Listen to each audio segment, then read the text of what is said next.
Bom dia, boa tarde, boa noite, Brasil! Tudo bem com vocês? Tudo tranquilo? Espero que sim, comigo está tudo bem na medida do impossível. Mais uma aula de filosofia para os alunos do primeiro ano, ou quem estiver aí a fim de me assistir, beleza?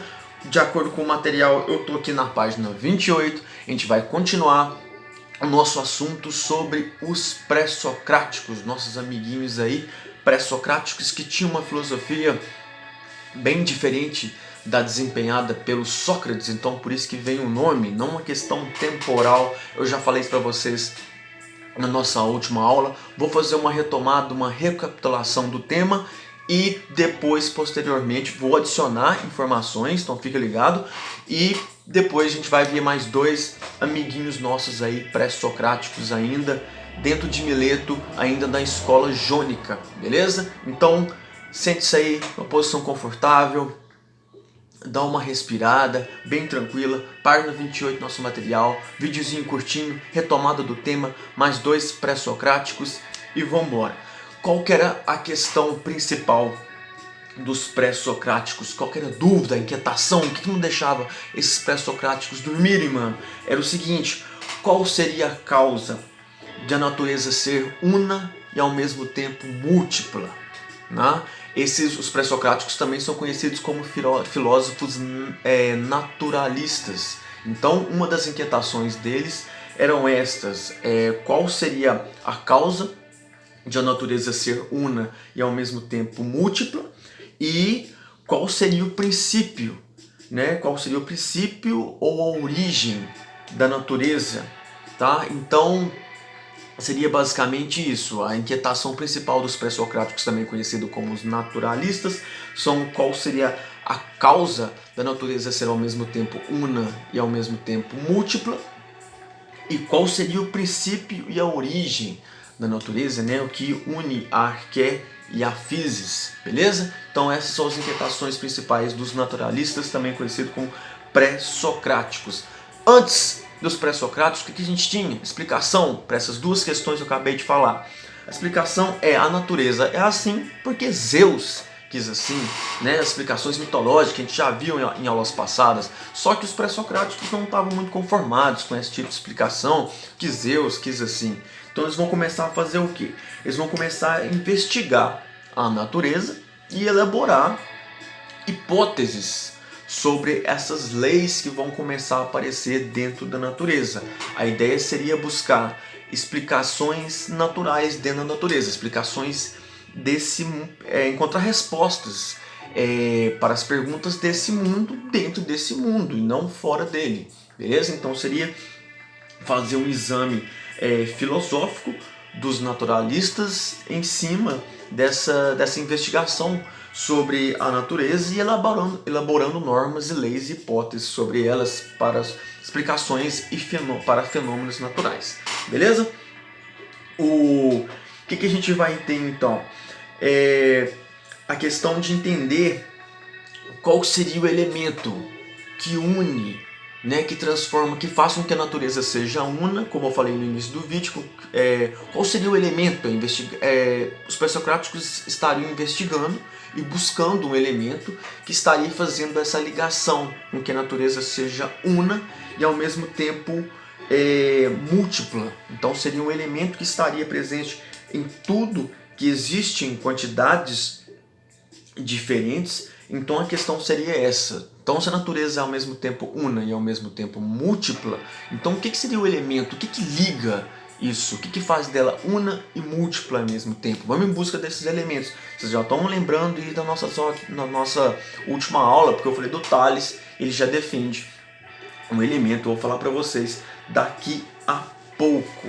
Daqui a pouco não, vou falar disso agora. O Tales de Mileto, ele diz o seguinte: o elemento principal está presente em todos os seres vivos, de onde a gente surgiu, a explicação para tudo. O elemento então que une, que deixa a natureza ao mesmo tempo una e múltipla, é a água. Então Tales de Mileto, água, tranquilo, bem fácil de vocês entenderem aí, beleza? A água está presente em tudo, está presente nos animais, nos seres vivos, nas plantas, nos seres humanos. Ela está em pequena quantidade nas rochas, por exemplo, mas em muita quantidade no leite, por exemplo. Eu vi isso num livro, tô lembrando que estou citando para vocês. Então, só vou retomar a aula passada, se caso tiver necessidade, para a gente falar sobre o Tales. Então, Tales de Mileto, água. Continuando falando do pessoal e nossos queridos pré-socráticos aí da região de Mileto e a escola também chamada Escola Jônica, a gente vai ter o Anaximandro de Mileto, beleza? Um nome bacana aí, Anaximandro de Mileto. O que o Anaximandro vai trazer pra gente? Ele é um sucessor do Tales, acredito que seja um dos primeiros filósofos que deixou alguma coisa escrita, né? Porque quando você escreve, então a margem de erro é menor para interpretações futuras errôneas do seu pensamento. Então o Anaximandro, sucessor de Tales, traz uma coisa escrita pra gente. E diferente do Tales, o Anaximandro ele toma como princípio da natureza um elemento bem distinto do mundo natural. E ele vai chamar esse elemento de apeiron.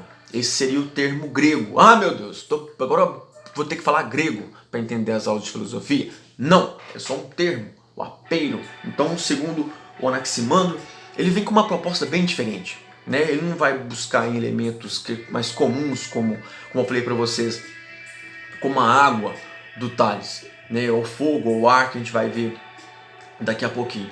Ele vem com uma ideia um pouco diferente, um elemento mais que em grego, esse apeiron quer dizer sem limite ou ilimitado. Mas como assim um elemento ilimitado, sem limite? Apeiron, pô, Anaximandro, que história é essa? Calma que eu vou explicar para vocês. Esse elemento primordial que faz com que a natureza seja una e ao mesmo tempo múltipla, acredito que seja a última vez que eu falo esse negócio, ele é indeterminado. O elemento, esse apeiron, ele é um elemento primordial e indeterminado, beleza? Então ele desempenha muito mais um papel de regência, né? Ele vai funcionar como uma lei universal que rege tudo. Então, o Anaximandro ele vem com uma proposta totalmente diferente daquela do Tales. É um sucessor do Tales, é um pré-socrático, um filósofo natural, mas ele não busca um elemento comum igual é a água. Beleza? Ele diz que esse elemento está mais para uma lei universal que vai reger tudo. Então, essa é a contribuição do Anaximandro de Mileto. Beleza? O próximo aí, dando continuidade, um cara que foi discípulo e continuador das teses do Anaximandro, a gente vai ter o Anaxímenes de Mileto. A gente fecha a parte de Mileto, continua ainda a escola jônica, porque depois a gente vai ver um outro pré-socrático, mas agora a gente tem o Anaxímenes de Mileto, continuando as ideias aí do Anaximandro, sendo até discípulo do Anaximandro. O que o Anaxímenes vai trazer para a gente entender mais ainda as nossas inquietações sobre o princípio da natureza? Ele vai dizer o seguinte, que o Anaxímenes ele era muito observador do clima, ele era um estudioso em relação ao clima e talvez devido a essas várias observações sobre o clima, ele vai perceber que existe uma certa regularidade em todas as coisas da natureza. Então ele vai estabelecer um princípio de um elemento que ao mesmo tempo ele é material e ele é mais livre de matéria. Calma que eu vou explicar para vocês direitinho aí. Então o Anaxímenes, fazendo várias observações sobre o clima, ele gostava bastante de observar o clima e tal, ele vê uma certa regularidade nas coisas, beleza? E ele vai acabar essa regularidade, ele estabelece um princípio que ao mesmo tempo é material, mas é mais livre de matéria. O que seria isso? Sendo praticamente uma matéria informe, presente em todos os espaços que a vida se manifesta. Então, pensa aqui comigo. É um princípio que é material, mas ao mesmo tempo livre de matéria. Beleza?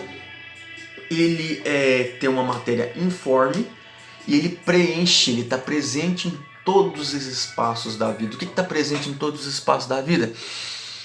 O ar, isso aí, air. Então o Anaximenes, ele vem pegar para ele como elemento o ar. O que ele diz? Ele diz que o ar é aquilo que preenche todos os seres vivos e está presente em toda a natureza. Então seria o ar, um elemento que explica esse princípio da natureza aí. Igual, por exemplo, ele toma um espaço que não está preenchido por tudo aquilo que é natural.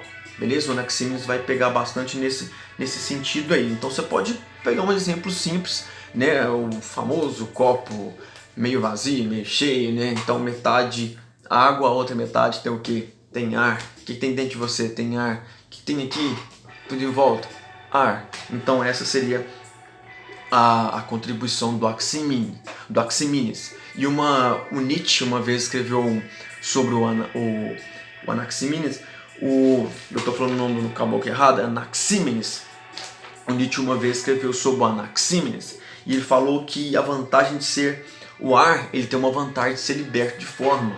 Tá? E esse escrito do Nietzsche sobre o Anaximenes tá aí na página 29, depois você só dá uma olhada na doxografia aí. Beleza? Bem tranquilo, bem fácil de vocês entenderem. Então, é basicamente isso.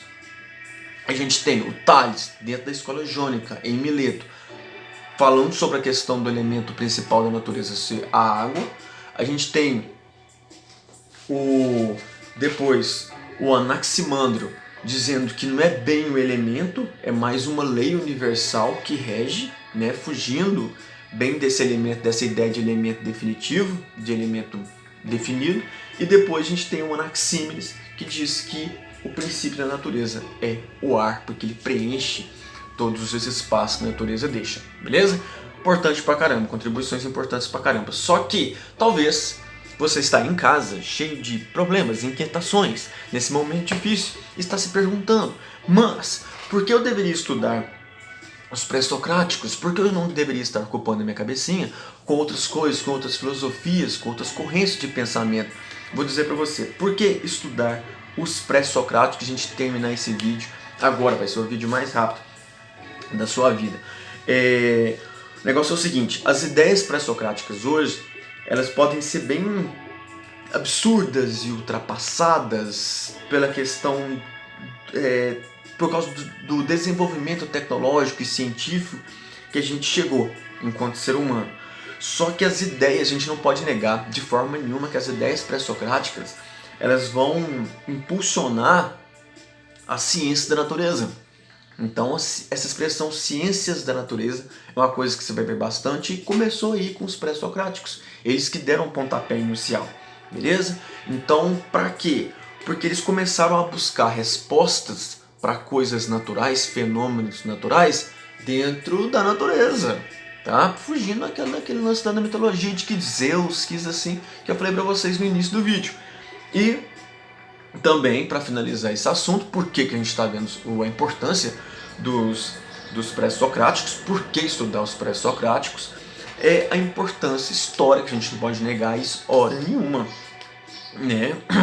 Eles têm uma importância histórica muito grande para a constituição da filosofia que vai vir depois, a constituição da filosofia posterior aos pré-socráticos. Galera, é isso aí.